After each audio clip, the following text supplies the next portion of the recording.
Alright, y'all. This is a quick little video update of what I've been into. But I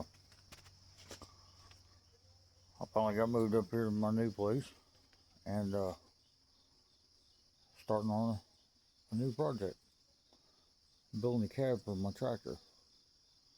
I've already started repainting it, putting a different bumper on it, as you can see. Done the body work. Now I'm just trying to get the cab built for the winter. So I got some new tires coming for it too, for the back of it. But there's just a short little update. Y'all have a good one.